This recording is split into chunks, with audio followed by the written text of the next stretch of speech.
Hello दोस्तों, आज हम हरियाणा जीके का एक इम्पोर्टेंट टॉपिक करने जा रहे हैं जो स्टेट और सीईटी दोनों के लिए बहुत इम्पोर्टेंट है। तो इसमें हम देखेंगे हरियाणा में राष्ट्रीय उद्यान और वन्यजीव अभयारण्य। हरियाणा में लगभग 33,000 हेक्टेयर क्षेत्र है, वो संरक्षित क्षेत्र के अंतर्गत आता है और इसमें लगभग पक्षियों की 500 प्रजातियां पाई जाती हैं। अब हमने क्या देखना है कि वर्तमान में हमारे राज्य में 2 राष्ट्रीय उद्यान हैं, 8 वन्यजीव अभयारण्य, 2 संरक्षित क्षेत्र, 7 प्रजनन केंद्र हैं, 3 चिड़ियाघर हैं, 1 हाथी पुनर्स्थापन है और 1 हिरण उद्यान है। तो आज हम देखेंगे जी 2 वन्यजीव अभयारण्य और 8 जो वन्यजीव अभयारण्य है ये और 2 राष्ट्रीय उद्यान है ये देखेंगे हम। तो देख लेते हैं सबसे पहले हरियाणा के प्रमुख राष्ट्रीय उद्यान। तो हरियाणा में जी 2 राष्ट्रीय उद्यान, एक सुल्तानपुर राष्ट्रीय उद्यान और एक कलेश्वर राष्ट्रीय उद्यान। सुल्तानपुर वाला है गुरुग्राम में, ये छोटा है, और कलेश्वर वाला है ये यमुनानगर में है। क्षेत्रफल की दृष्टि से कलेश्वर वाला बहुत बड़ा है। तो सुल्तानपुर वाले से रिलेटेड हम तथ्य देख लेते हैं। सुल्तानपुर राष्ट्रीय उद्यान, यह राष्ट्रीय उद्यान गुरुग्राम जिले में सुल्तानपुर में 142.52 हेक्टेयर क्षेत्र में उपस्थित है। इसकी स्थापना किसने की? तो प्रसिद्ध मनोवैज्ञानिक का नाम सुना होगा, सलीम अली। तो उन्होंने इस विहार के रूप में इसकी स्थापना की थी। इसे सलीम अली विहार के नाम से भी जाना जाता है। ये उद्यान प्रवासी पक्षियों का पसंदीदा क्षेत्र है।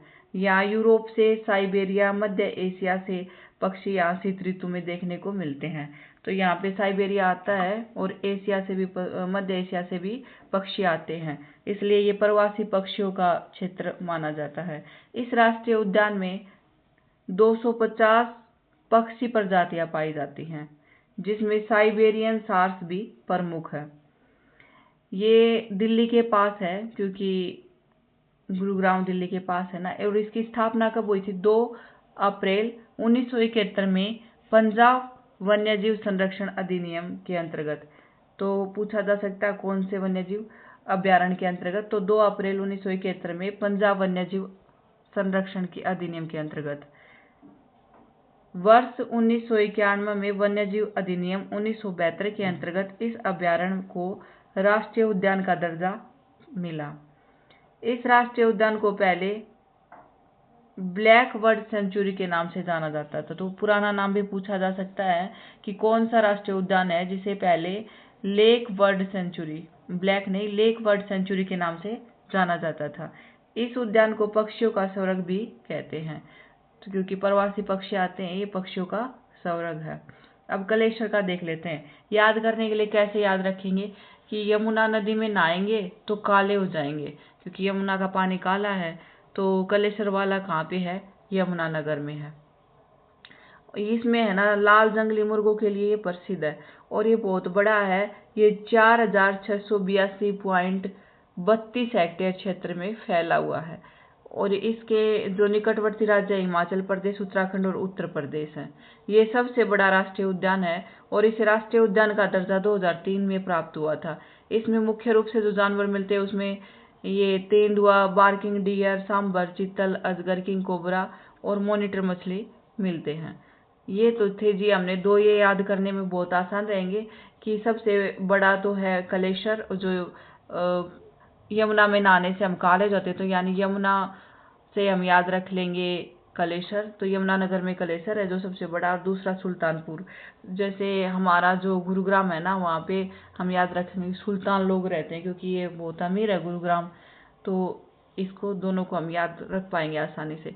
अब जो मुख्य यहाँ से क्वेश्चन मिलता है, हरियाणा के वन्यजीव अभयारण्य। तो वन्यजीव अभयारण्य हम देखेंगे 8 हैं। सबसे पहले देखेंगे जी भिंडावास, ये है झज्जर में, और भिंडावास की तरह ही सेम टू सेम हमें देखने को मिल रहा खापड़वास। तो ये दोनों झज्जर से रिलेट करेंगे। अब देखेंगे दूसरे नंबर पे हम ये देखेंगे छिलछिला। छिलछिला यानी कुरुक्षेत्र में है। ये याद कैसे करेंगे कि जहाँ पे लड़ाई हुई थी कुरुक्षेत्र की, तो वहाँ पे लोग छिल गए थे, यानी तलवारों से लोगों को छिल दिया गया था। तो छिलछिला कहाँ पे हो जाएगा? छिलछिला हो जाएगा जी हमारा कुरुक्षेत्र में। अगला है वीर शिकारगढ़ अभ्यारण्य। तो वीर शिकारगढ़ अभ्यारण्य को याद कैसे करेंगे कि 5 वीर मिलके, पंचकुला में है ये, तो 5 वीर मिलके शिकार करते हैं, तो पंचकुला से याद कर लेंगे कि 5 वीर मिलके शिकार करते हैं, तो वीर शिकारगढ़ पंचकुला में है। अब नाहर का किला, ये सब कुछ रेवाड़ी से रिलेट करता ही है, तो नाहर वाला हम याद कर लेंगे रेवाड़ी में। अब अबूब शहर, तो अब्बू बहुत बड़े होते हैं और सबसे बड़ा हमारा कौन सा डिस्ट्रिक्ट है, तो सिरसा, तो अबूब शहर कहाँ पे हो जाएगा, सिरसा में। और कलेसर, ये हमने अभी राष्ट्रीय उद्यान में भी पढ़ा था, तो कलेसर कहाँ पे हो जाएगा, यमुना में नहाने से हम काले होते हैं, तो कलेसर वाला यमुनानगर में हो जाएगा। अब खोल ही रहतान, इससे पहले हमने अभी अभी क्या पढ़ा था कि वीर शिकारगढ़ के 5 वीर मिलके शिकार करते हैं और फिर गुस्से में आके क्या बोलते हैं, जैसे हम बोलते हैं ना खोल दे किवाड़, तो खोल ही रहतान हम ऐसे याद कर लेंगे, तो ये दोनों पंचकुला में हो जाएंगे। फिर से एक बार देख लेते हैं, भिंडावास वाला और खापड़वास वाला, दोनों वास वाले झज्जर में है। छिलछिला कुरुक्षेत्र में है, क्योंकि वहां पे लड़ाई में सब छिल गए थे। वीर शिकारगढ़, ये पंचकुला में 5 वीर मिलके शिकार करते हैं और गुस्से में आके क्या बोलते हैं, खोल ही रहतान, तो या खोल दे शैतान, ऐसे कुछ भी रिलेट करके हम याद कर लेंगे, तो ये दोनों पंचकुला में हो जाएंगे। नाहर वाला रेवाड़ी में है। अबूब शहर, अब्बू सबसे बड़े होते हैं और सबसे बड़ा जिला हमारा सिरसा है, तो सिरसा में है। और कलेसर यमुनानगर में। आई होप आपको वीडियो अच्छी लगी होगी। Thank you for watching.